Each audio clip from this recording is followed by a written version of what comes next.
Hello and welcome, guys, gals, and my non-binary pals. You're here just in time for The Vocal Minority with Nick and Steve. Thanks for joining the resistance, and remember, the revolution will not be televised. However, it will be podcast. On today's show, Elon Musk breaks rank and rages against Donald Trump tariffs. Could the honeymoon be over? And Saturday Night Live censors audience profanity during Weekend Update. Are fines coming? And Clem Burke dies. You know the drummer for Blondie? Relax, everyone. We didn't say Clem Fandango. All this and so much more on today's episode of The Vocal Minority with Nick and Steve. Now get your glove on and get ready to catch some serious shit. Take it away, boys. We all ready to take it away? Welcome one, welcome all to another fantastic podcast forthcoming, The Vocal Minority with Nick and Steve. Yeah, it's us. My two favorite people, besides Batman and Robin. Nick and Steve. Oh, back again. Did you tell your girlfriend that? She'll never know. Because no one listens to this podcast except for you. And we thank you for downloading. We thank you for watching all our social media clips. There are plenty out there, you know. Yeah, you can find us on TikTok. Well, it's still a thing. We'll talk about that momentarily. Reddit, YouTube, Instagram, Threads, Facebook this, Facebook that, and of course, the beautiful Blue Sky. Beautiful, beautiful. I'm getting more into Blue Sky, just personally speaking. Yes, I saw you followed our page. It was very nice of you. Yeah, I realized that I've been on there for a while and I haven't followed our own page just because, I don't know, I'm getting used to it. It is a different platform, right? Yeah, I mean, what are you finding different? I mean, it feels like Twitter before it went down some dark, mega hole. Yeah, I guess that's the truth. And I didn't use Twitter a whole bunch either. I just find it, I don't know. I'm not going to say anything bad about it. It's just different. I'm getting used to it. So, yeah, I'm following our page, and you should do the same. Yeah. Also, call our comment line. We have one, 844-48-VOCAL. Lets you use your telephone as a microphone. Oh. Hey, we have a website, too. It's thevocalminority.net. But who goes to websites? So, yeah, find those social medias and call us if you'd like to. That's enticing. Do you feel off today? There's just those, Garfield hated Mondays. I'm not a huge fan of Mondays. I'm trying to change that in my life. I'm trying to think of Monday as just another day that I'm lucky to be alive. It's not working.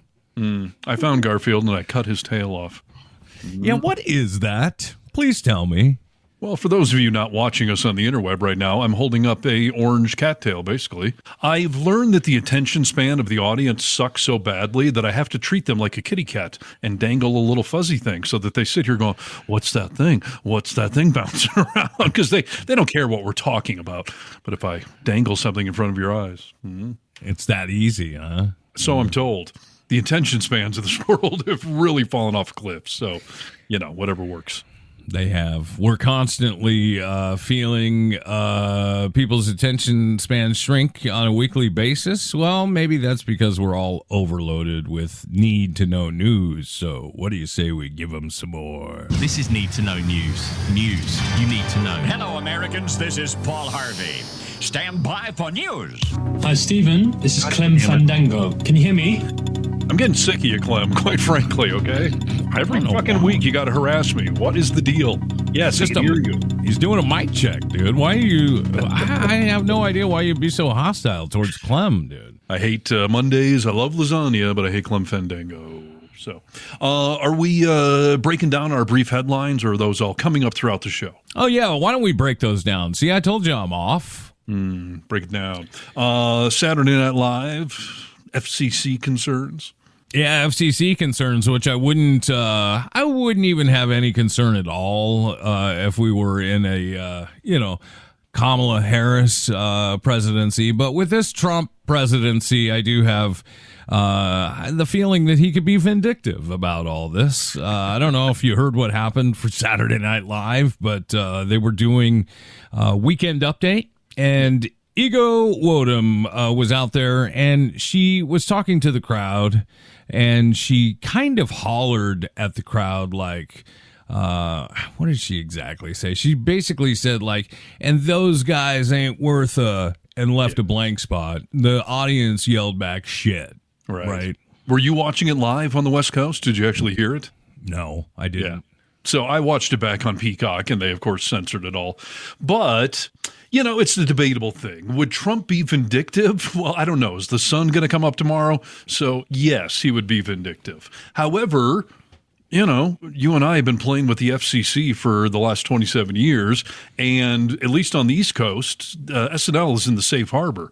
Anything after, I think it's 10 p.m., it's fair game. Yeah, I've noticed something odd lately, and this hasn't always been this way. I've had to wait on the West Coast for 11:35 or, whenever for Saturday Night Live to start. But it's been, my DVR's been recording Saturday Night Live consistently now at 8:30 my time. So it's recording the West Coast or the East Coast feed. Yeah. No, that'd be the live feed. I don't know how you're getting that, but that's interesting. So I don't know. Will they be fined? In the normal world, no. Not to mention that would also meet the definition of an excited utterance, as the FCC calls it. Like when Bono, I remember if you said shit or fuck or what it was, but at the Grammys, they won an award and he swore on live TV, and it was deemed to be an excited utterance. So, yeah, which is, they only want to go after if you're like overtly, blatantly trying to. Yeah, if it's premeditated, that's when they're really concerned. Like if you wrote it into your script or whatever. But I mean, I don't know. What did she expect the audience was going to say? Did she expect them to say crap or? Yeah, no, they were sort of asking for it. Anytime you just point the microphone at an audience and say somebody's not worth blank or somebody's full of blank, whatever it was. So yeah.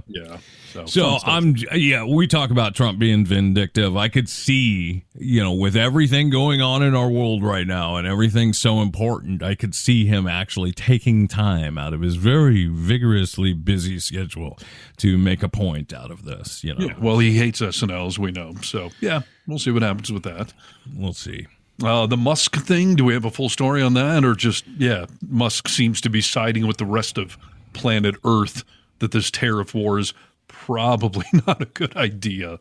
Yeah, I've got a little story about the guy that Elon Musk made a comment about Navarro, who is an economic advisor for President Trump. And he basically said, like, a PhD in econ from Harvard is a bad thing, not a good thing. And he's actually talking out against, the way this tariff war is going down. And you just wonder, I mean, you don't do that when you are especially a right-hand man of President Trump. Like, he doesn't like that shit. So is the honeymoon over? That's my question. Well, we heard recently that he's going to be on his way out with Doge sooner than later. Probably because it's destroying his entire reputation and portfolio and everything else. So speaking out against the tariffs is not going to do him any good per se. But, a broken clock is right twice a day. I'm glad he's saying something. And I personally find it hilarious that whether it's Elon Musk or what's his name, Dave Portnoy, the pizza guy. Yes, Dave Portnoy. Yeah, to see these guys speaking up, because when the stock market tanks, I don't know that it's affecting me a whole hell of a lot, but it affects millionaires and billionaires a lot. Portnoy lost $7 million in the last week after famously saying that who cares who wins the election? If Trump wins, it's not going to affect me. Yeah. No, I love to see some of these hardcore Trump guys coming out and saying like, oh my gosh, enough is enough. And it's exactly what they need. Dave Portnoy's an idiot. I mean, for all intent and purpose. But I mean, we can use your voice, Dave, if you want to speak out against, you losing $7 million. Other people are starting to speak out too. Ben Shapiro spoke out. Joe Rogan has had some things to say. And I feel like Joe Rogan was, a main reason of Trump being reelected this time around. So him speaking out is a big thing. So these are all people with money you're mentioning, because I've seen them interview some mega man on the street kind of types, and they're all like, I'm doing fine still. Let's stick it to everyone. Because you're right. If you're not heavily invested in stock markets, if you're not owning companies that have international supply lines, then I think you could probably be sitting here going, I don't really feel this much, but people with money feel it, and the billionaire class is turning on him, as they should. But Trump is doubling and tripling down. So I really do wonder how far into the hole is he going to bury us? Do we have to actually get into a recession before he'll stop? Will he pull up shy of that? Who knows? Yeah, we'll see. I don't think that he's giving up anytime soon. We'll get into more of that later. Also, we had a little teaser on that headline for drummer Clem Burke, the heartbeat of Blondie, dead at 70 years young.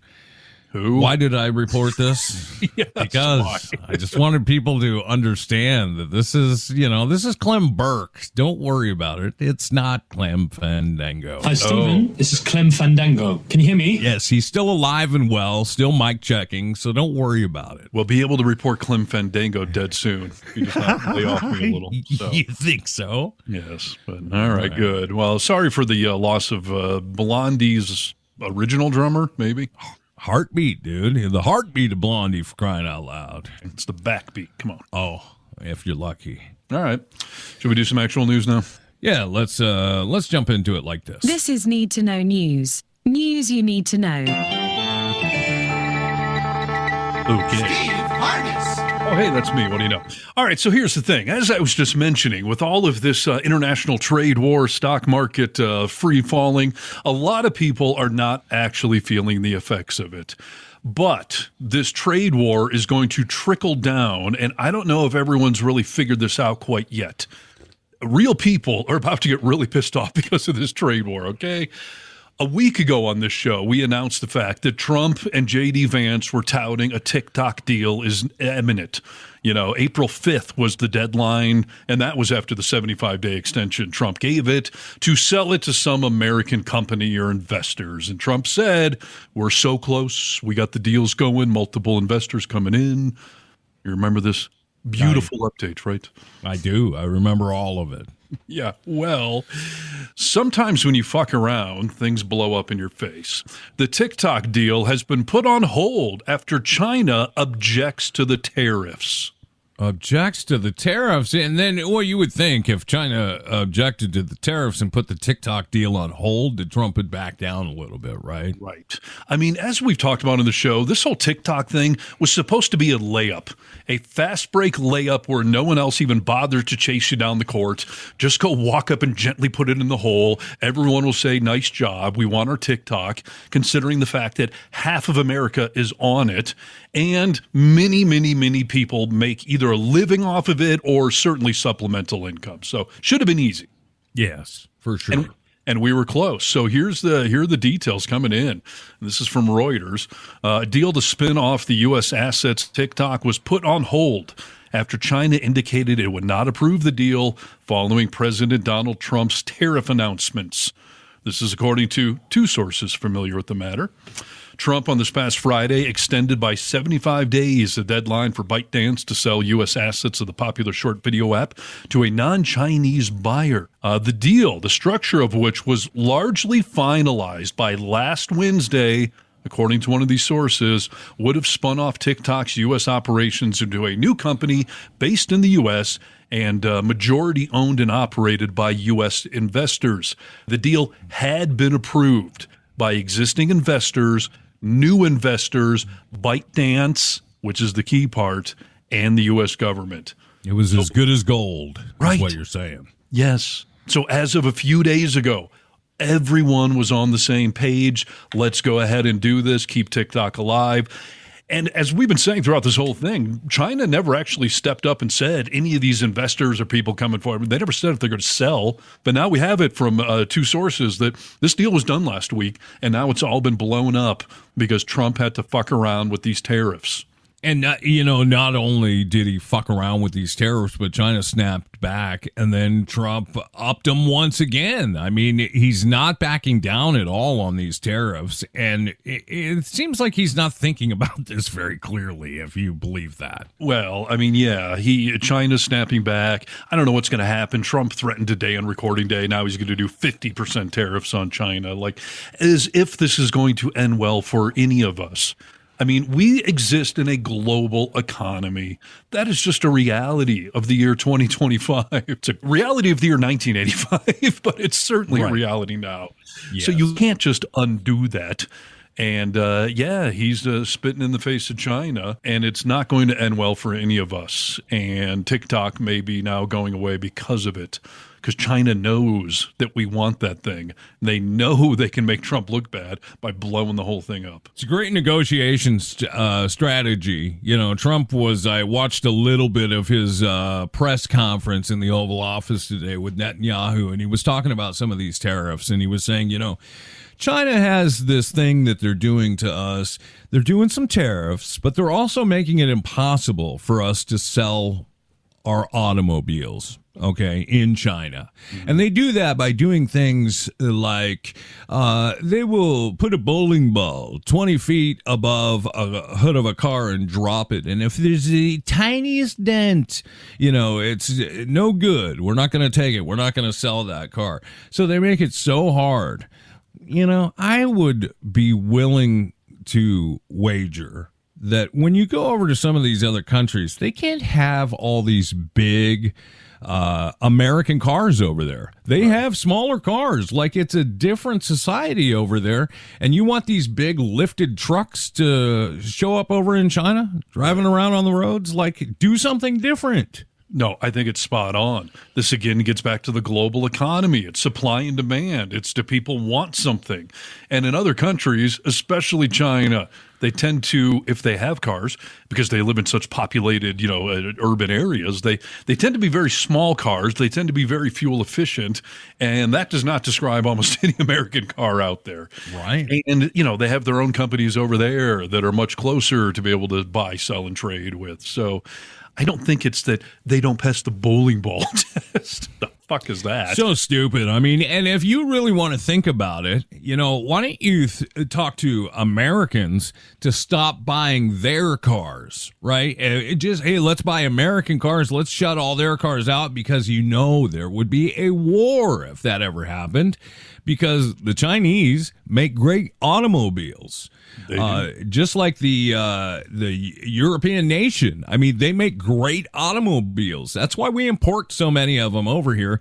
The fact that they're not importing American cars is not just because they're trying to save money and screw over the United States. They don't want the product. Do we have factories? Does Ford or GM have a factory in China making cars? Because Toyota has factories here in America making cars. Doesn't mean the entire supply line doesn't come from abroad, but I know for a fact, because my Toyota came from a U.S. factory, that they do have stuff here. Because, again, it's a global economy.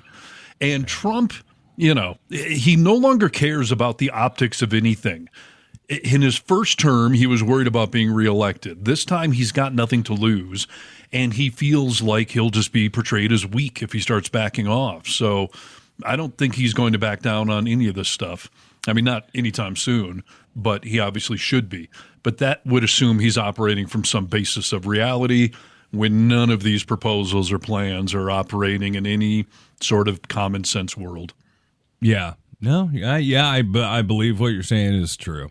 I do want to push back a little bit on what you said, and to a certain degree, I think that you're right. I mean, the people like the Dave Portnoys, the Joe Rogans, the millionaires, the billionaires of this country are definitely feeling it, but the everyday Americans are feeling this on so many levels.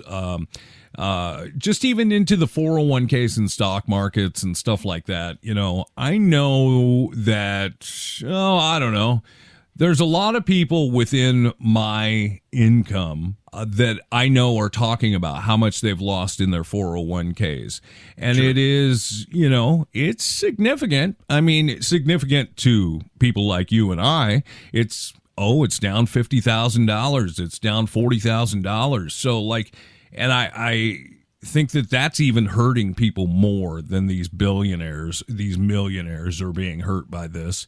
But people are going to really start to freak out very soon if this doesn't change. No, for sure. I mean, listen, anyone who has a 401k owns stocks. So that would fall under my umbrella of, if you're not in the stock market, you're probably really not feeling this. So, no, I mean, a 401k is how the average American, and not everyone's got a 401k. I'm looking in a mirror right now. So maybe not everyone's feeling it that directly, but plenty of average Americans have 401ks. And as we said on the show recently, if you're in your 20s or 30s, calm down, you'll be fine. But if you're in your late 40s, getting into your 50s, if retirement's kind of peering over the hill there, I would be shitting bricks right now because I don't know that your 401k is going to recover in the next 5 or so years. I mean, that is serious. And if an average person loses 50 grand, 100 grand off their 401k, yeah, that can significantly affect their retirement plans. Whereas I think Portnoy, if he lost $7 million, is probably going to be okay still. Yeah, exactly. He's probably going to be all right. It's funny, dude, because I had an old next door neighbor. They moved away. They are definitely Trumpers, and I found that out by going over there for drinks one day. This is when Trump was campaigning, and I started talking shit about him, and they kind of started making odd faces, So I found out a rough way. But she made a post on Facebook the other day, and it just killed me because she was like, her husband and her are also losing money, but look, it's for the good of the country, and I am going to sit through this and wait it out because it's going to create a better America for my grandchildren. I'm thinking, your fucking grandchildren? Well, first of all, I don't even have kids to fucking worry about. So don't act like everybody is in your same frame of mind. Mm-hmm. I don't have kids or grandchildren, and I definitely don't want me to be screwed so I can save some kid that I've never even met. This reminds me of somebody like in Florida when a hurricane's coming, and they're like, you know what? I'm going to wait this out. I think it's going to be okay. And then the storm starts coming, and they're sitting there like, all right, I lost my trampoline in the backyard, but I'm going to wait this out. And then eventually, of course, they're sitting there with nothing but, studs and torn up drywall around them. And they're either sitting there still stubbornly saying they're going to wait this thing out, or they're freaking dead, and the last laugh is on them, of course. Or saying, what have I done? And then it's too frickin' late to get you out, Yes. Now, I know some people are drinking this Kool-Aid and saying, like, it's a temporary disruption. Trump told me it's going to be a little painful for a while. And I love this analogy that Trump said over the weekend or whatever to, I think it was Kirsten Welker, that you got to take your medicine sometimes. And that's what we're doing right now. I'm not aware of medicines that make the situation worse. Whenever I'm sick and I take medicine, I start to feel better.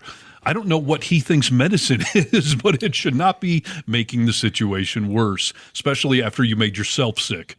Maybe he's relating it to, the shit you drink before a colonoscopy.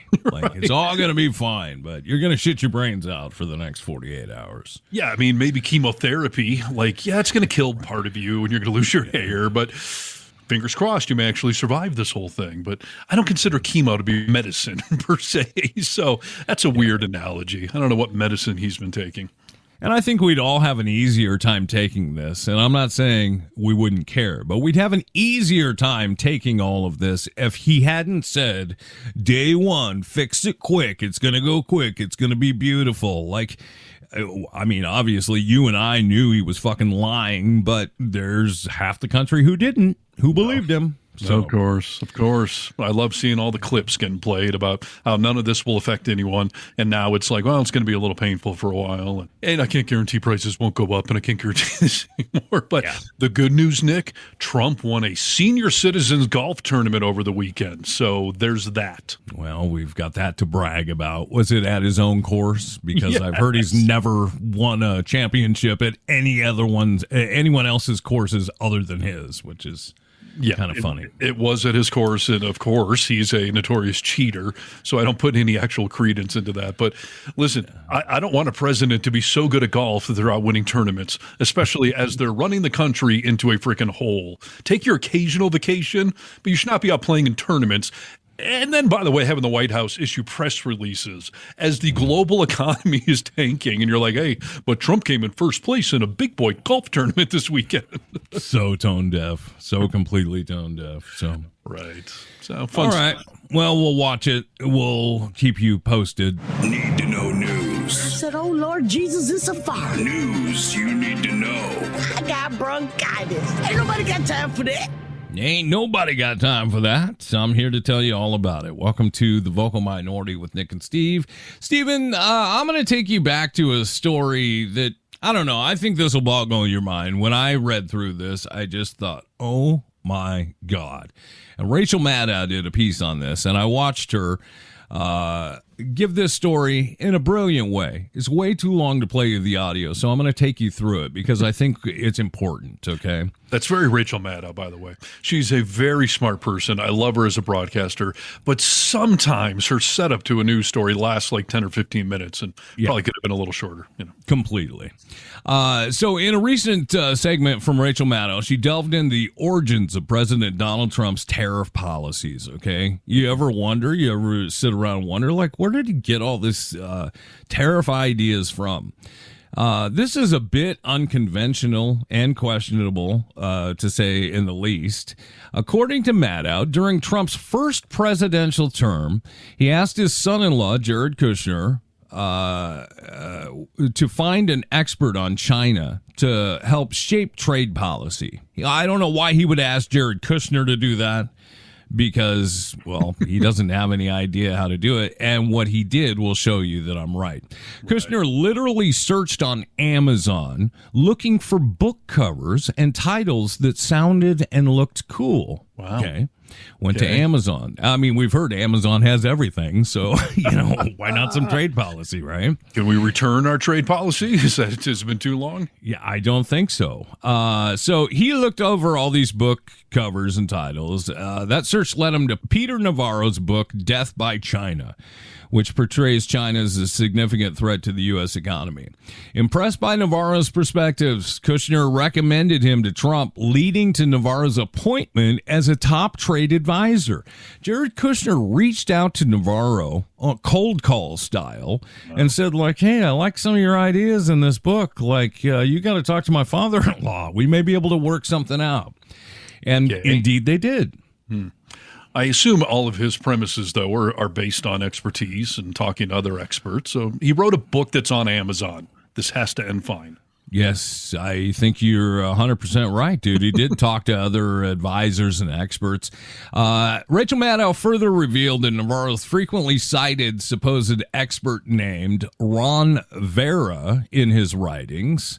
This figure was presented as a Harvard-educated economist with deep insights into China's economic strategies. However, investigations uncovered that Ron Vera doesn't exist. He's a fictional character created by Navarro, with the name being an anagram of Navarro. Ron Navarro. Ron Vara? What was his name? Ron Vera. Ron Vera would be an anagram for Navarro. This is like a Batman episode with the Riddler. I mean, you can't make this up, right? So,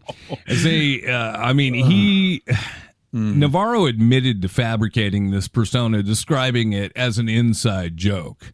On all of us. Yeah. The disclosure raises obvious concerns about the credibility of the information that influenced significant trade policies.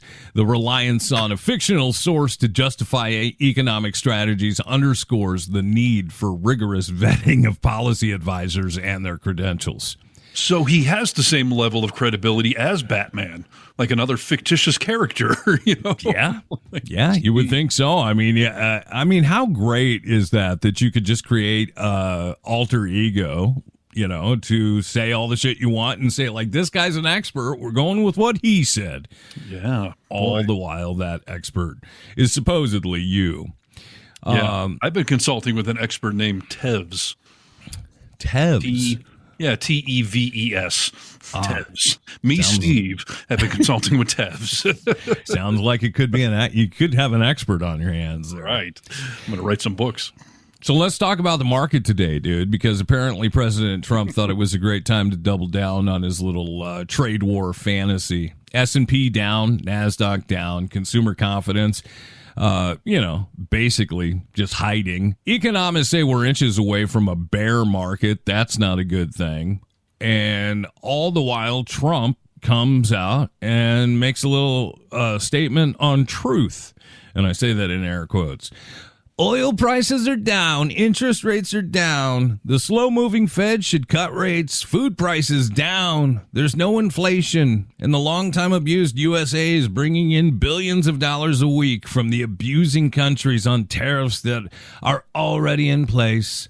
So he goes on to say, like, all this is made up. Like, everything's going great. He said on the news this morning that egg prices were down 79%. If he said it, it must be true, right? What are you paying for gas right now, Stephen? Well, I'm in a pretty affordable state, and it just went back above $4 a gallon. Yes. Okay. So I'm sitting at about $4.29 a gallon right now. Oh, nice. Well, I can tell you the BS is at an all-time high right now in America. It's trading at record volumes.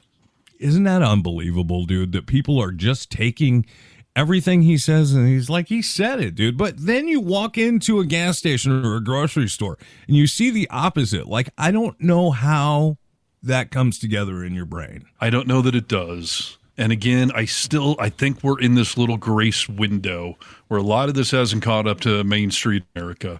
It's at Wall Street, not sure about Main Street, but it's coming like a freight train. So stay tuned. This will bottom out. I mean, I really don't know at what point he will break. And by the way, Congress, the Senate, they have the power to stop these tariffs. So who's going to snap into reality first? The White House or the two houses? Yeah, I didn't even know that they had the ability to make them stop, dude. That's new information to me. Yes. So tariffs used to be controlled by Congress. And then like our military, we just slowly started getting away from Congress and letting the administrative branch, the White House, control them. So if the Senate and the Congress were to vote, and if they made it veto proof, they could absolutely stop these tariffs. And both chambers have introduced bills, but Republicans are in control of both houses. So if they don't bring it to the floor for a vote, it won't go anywhere. And the two that have been introduced as of today, both leaders have said that this isn't getting to the floor because they're not ready to cut Trump off. But they can. So who's going to break first, the White House or the Congress? I think it's going to have to be the Congress, dude. I don't see the White House breaking on this. I mean, it's just he's in too deep. Yeah. I mean, on one level, Trump is so wishy-washy and so oh, gotcha, I was just using it as a negotiation tool. I never wanted to do it. I could see that. And as much as that reeks of garbage, please, for all of our benefits, go ahead and do that. I still need to buy a freaking car this year, and I don't need to pay an extra $10,000 for it.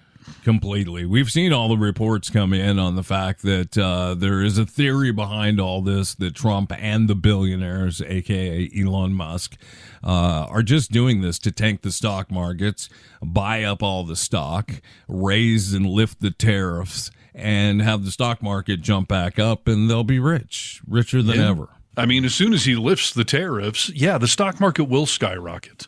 Because, first of all, the threat of the tariffs will be gone. But, a bunch of people are going to jump in and try to buy stocks that are at all-time lows. So, again, like the TikTok thing, he could get an easy win here. But, can't see the forest through the trees, blah, blah, blah. So, we'll see. We'll see what happens. We'll keep you abreast. Need to know news.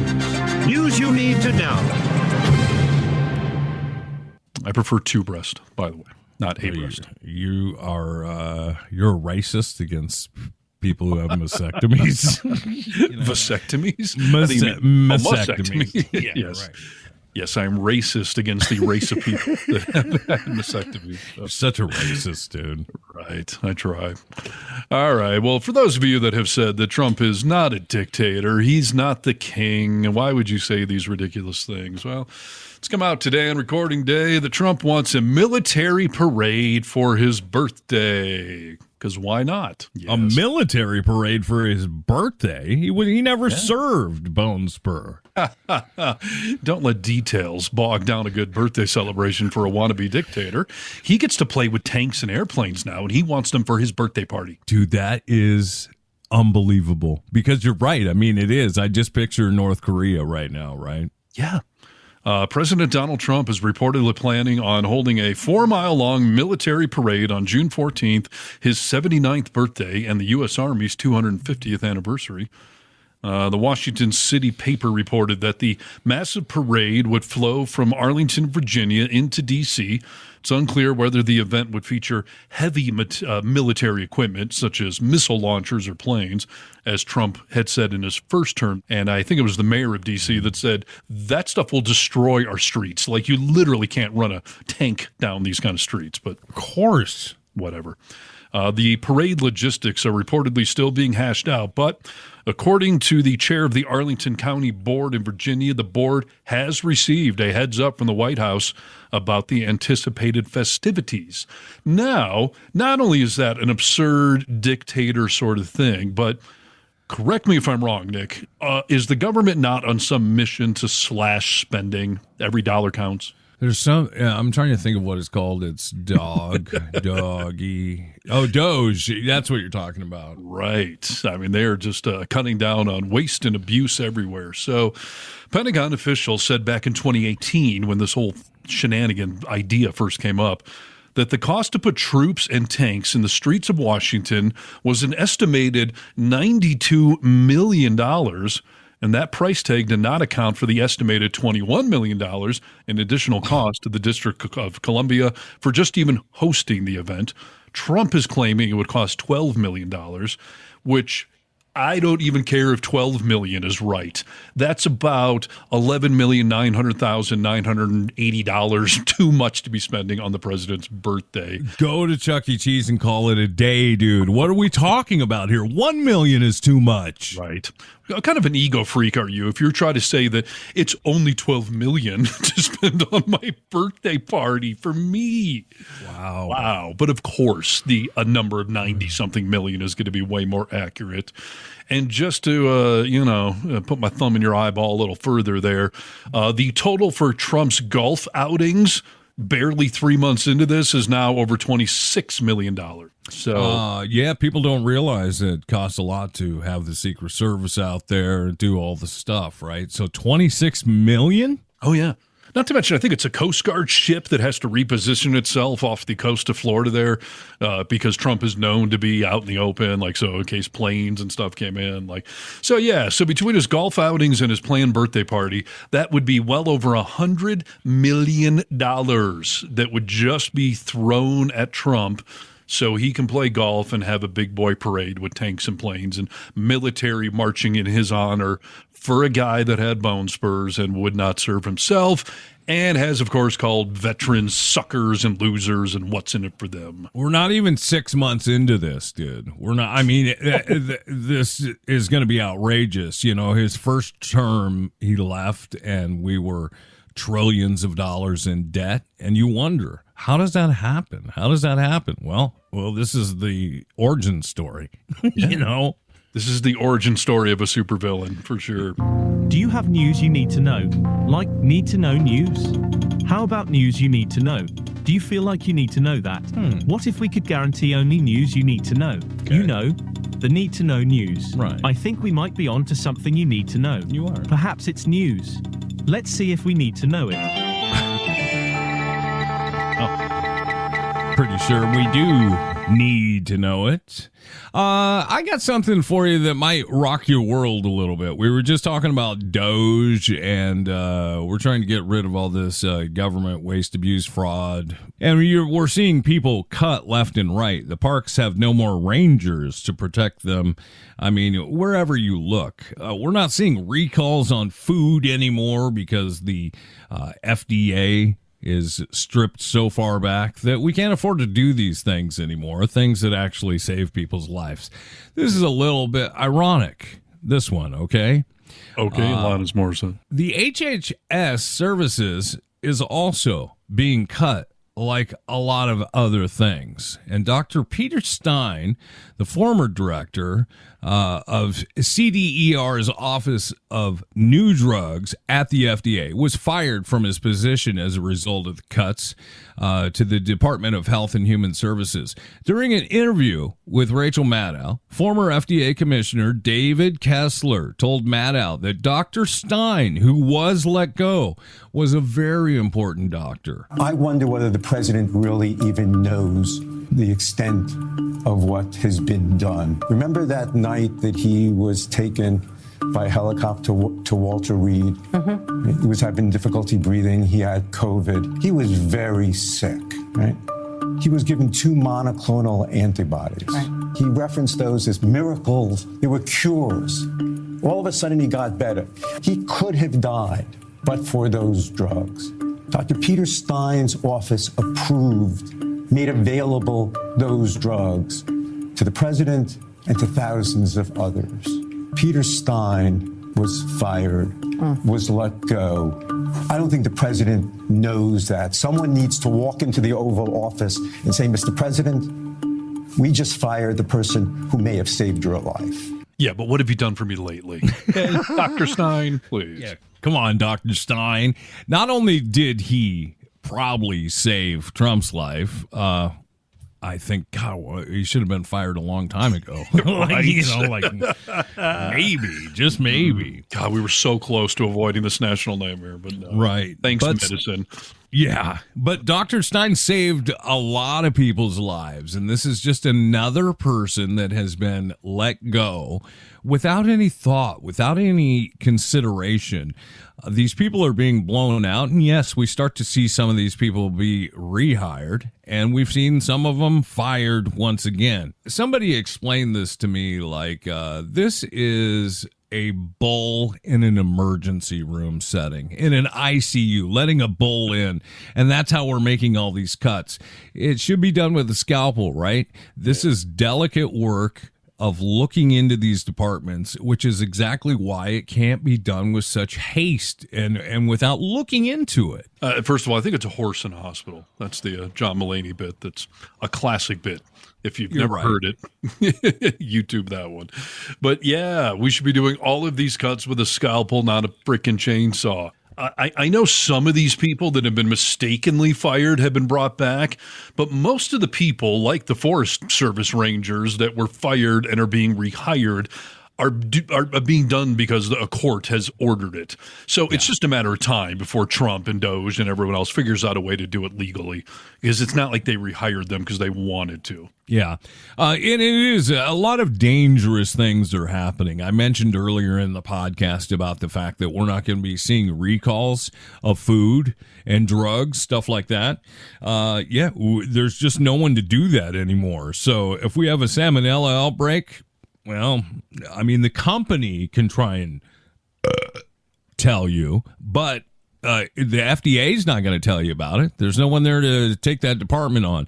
And I don't know, that's very dangerous. My wife works in law and sees some of these like salmonella cases come up and stuff like that. Like they kill people, they hurt people, and we're just not going to have a warning for it anymore unless you or I do it, you know. Yeah, no, for sure. I am curious to see what happens in my neck of the woods this summer, because I live in a gigantic forest and there's lots of park rangers around here.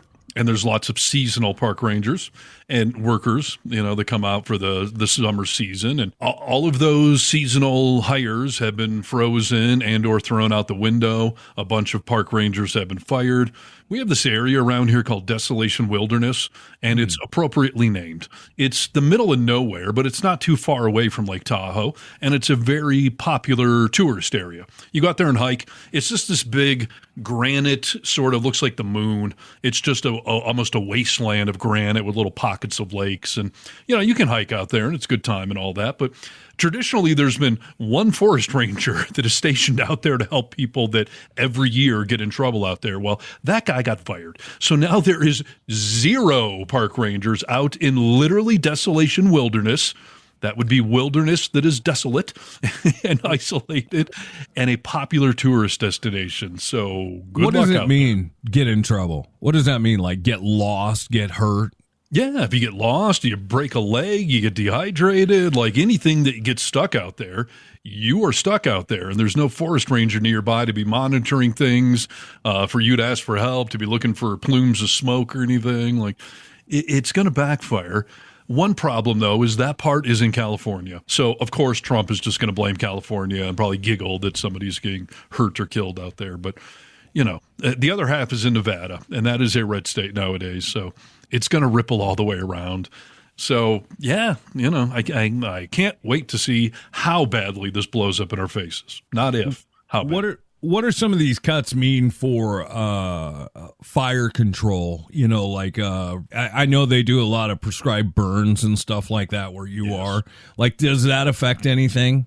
Yes, 100%. That's one of the big things that a lot of these forest rangers do are prescribed fires, controlled burns, whatever you call them, where, like Trump harped on years ago, we don't vacuum our forests out here, but we do controlled burns, where you try to create a natural barrier between sections of the forest so that if a fire did break out, at least it's going to hit a dead end at some point because we burned a whole big section. And yes, several of the rangers specifically fired were in charge of those sorts of operations. Not to mention federal grants for more of these programs and for more volunteers and beach cleanups after popular holiday weekends and stuff. I mean, they are hanging us out to dry, and summer is knocking on the door. It should be pretty interesting to see what happens. I've got a good buddy who he works for Department of Fish and Wildlife, and he's been let go. And his job was specifically to look at a certain grouping of fish. Oh, we call them salmon around here. And he sees how these salmon are developing based on the temperatures of the water and what the winter season looks like going into the spring and into the summer. And he can kind of get an idea of how these salmon are going to run, at what levels, at what numbers, stuff like that. It's all important shit to our ecosystems. And you may hear, oh, I watch the salmon and think that's bullshit, but not so much when you start to see food dwindling away, when you start to see salmon get sick, because they do make changes for some of that stuff. If the water is too warm in certain areas, they have ways that they can affect change of where the salmon go and stuff like that. So all of that stuff that we never think about on a day-to-day basis is going to be affected because it seems like a bullshit job to some. I think it's a lot of what's going on. Some of these federal jobs, people just assume these are useless people and the results of government bloating and overspending. You know, a portion of that may be true, but a lot of these jobs exist because eventually you will need them. And, you know, again, we're in the fuck around stage. Find out stage is coming rapidly. So how long will it take for this country to implode and to turn on Trump and for his mega supporters or Congress to snap out of it? That is the heated question. And we posed that about a week ago on social media, and that clip definitely blew up, especially on Reddit. 20-something thousand views, hundreds of comments. And because, everyone's kind of wondering, when will this, not if, when will this finally backfire? Well, unfortunately, we're just going to have to wait and see. We were hoping it would come sooner than later, but it's coming later, so. This is Need to Know News. News you need to know. Start the news chant, please. Come on! News, news, news, news, news, news, news, news, news! News. Okay. Hello, Stephen. Can you hear me? Yes. Yes, I can. Hey, can you tell Clem Fandango to pipe the hell down, sir? Thank you. Yeah, he'll work on it. Okay. So we've talked about the fact that, MAGA often votes against their own self-interests, and some of them have started to figure out that already they're regretting their vote 2 months and some change into all this. And it always cracks me up to some extent. We're like, I mentioned California and wildfires. We just saw the big fires down around Los Angeles. And Trump just assumes that because California is a deeply blue state that every one of us is some flaming lefty liberal hippie Democrat. But are plenty of Republicans in California, millions of them, I assure you, the Central Valley and down around Los Angeles. I mean, that's what Orange County is. That's a deeply Republican part of California. For sure it is, dude. And you know what? I was ignorant to that throughout my 20s and into my early 30s.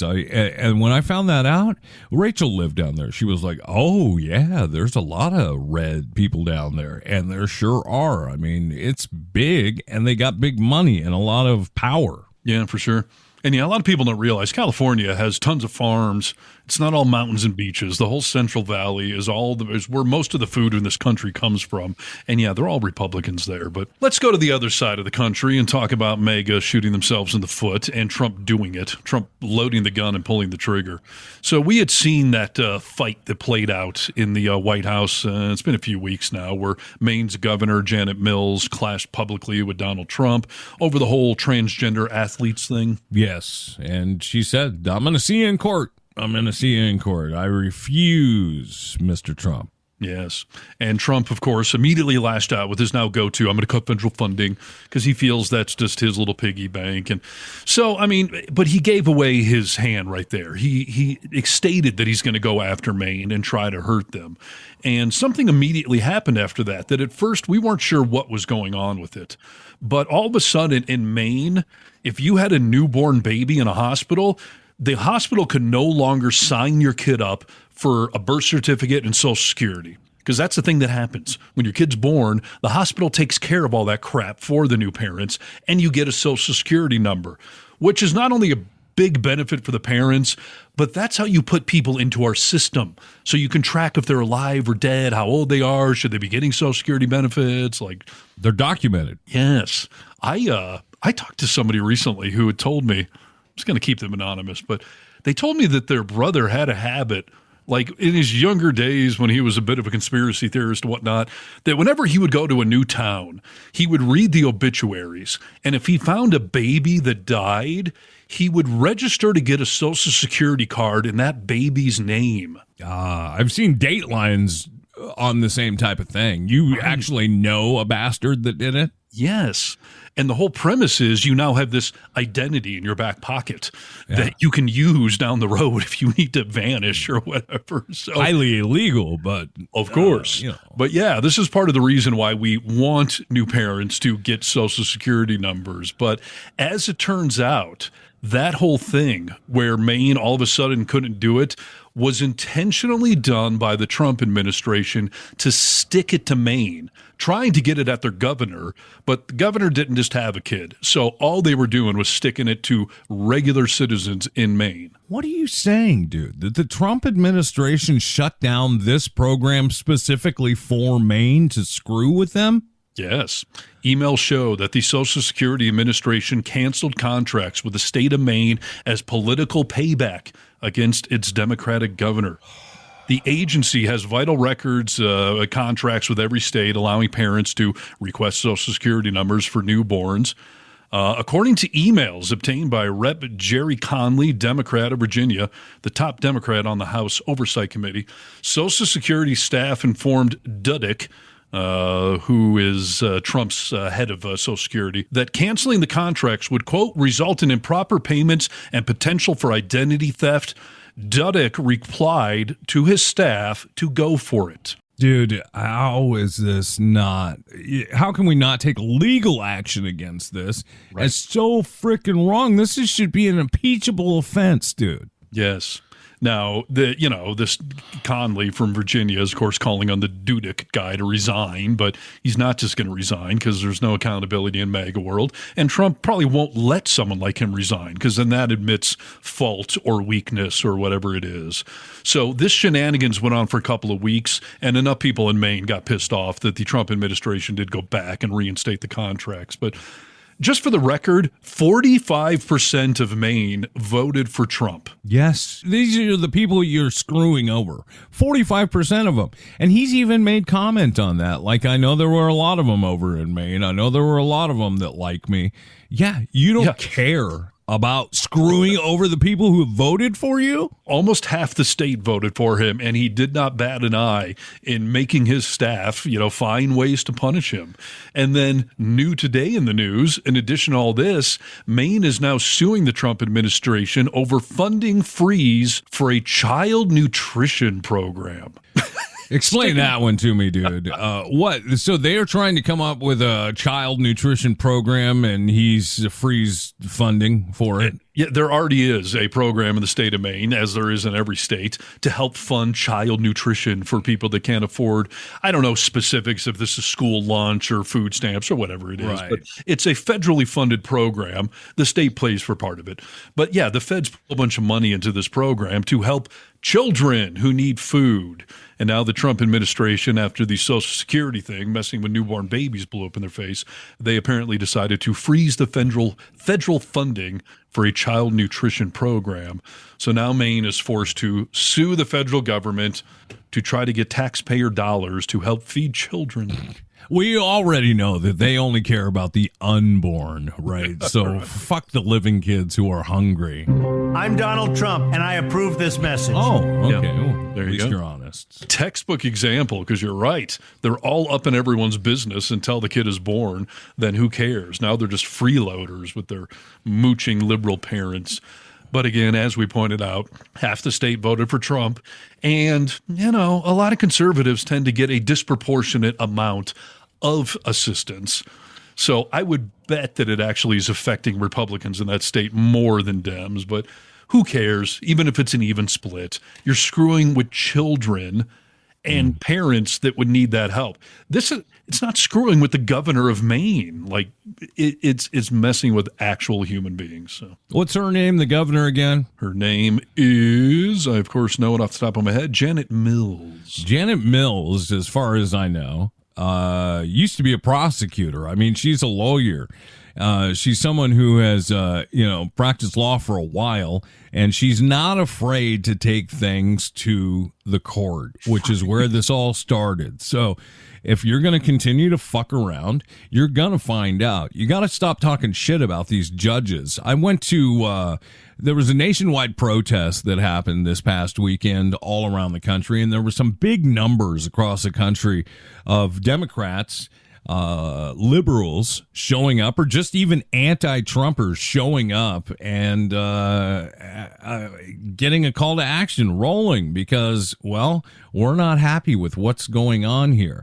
There was a lot of talk about all these judges and how we really have to treat them with so much love and respect right now and be there for them because they're the only ones that are holding back some of this bullshit that Trump's putting out there.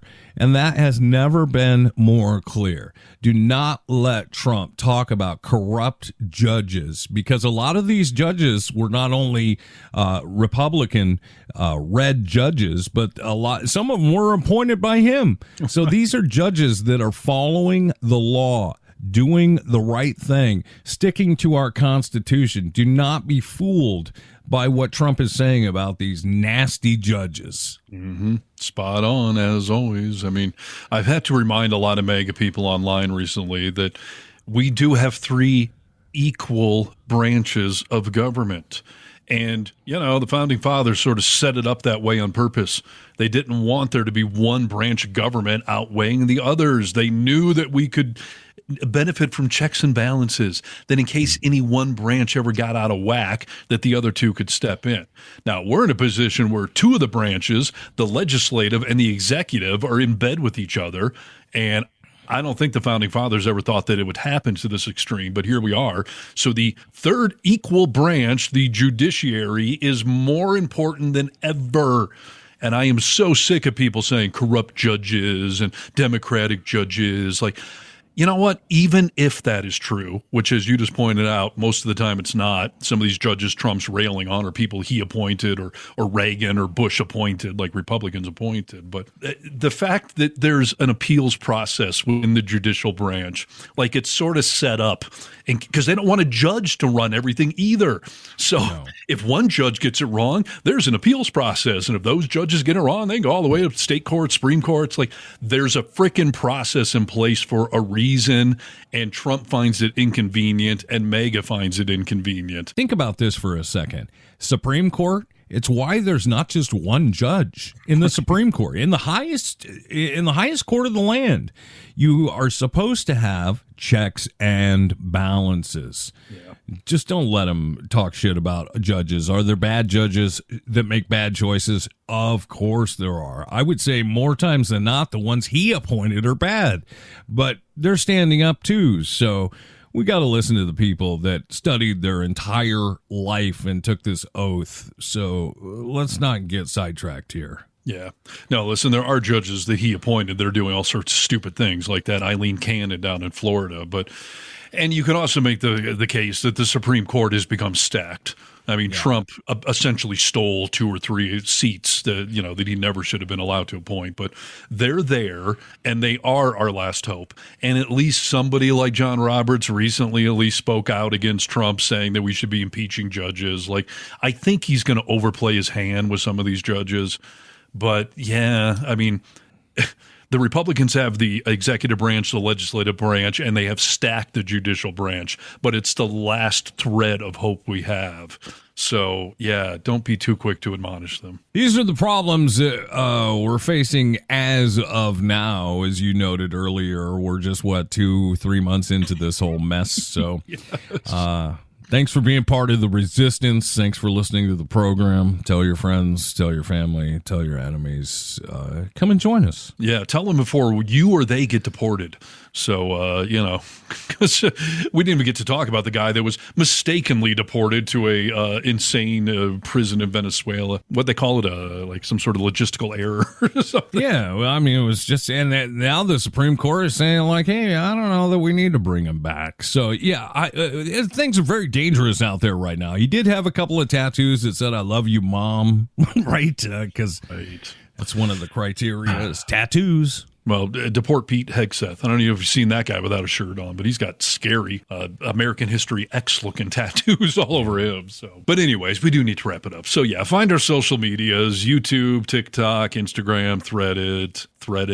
It's a combination of Threads and Reddit, and Blue Sky. Check us out there. Yeah, and call our comment line. It's 844-48-VOCAL. Thanks for downloading the podcast. Thanks for listening to the podcast. And thank you for joining us. We'll see you next time. What's up, bitches? It's your boy, Joe Rogan. Thanks for checking out Nick and Steve and the Vocal Minority.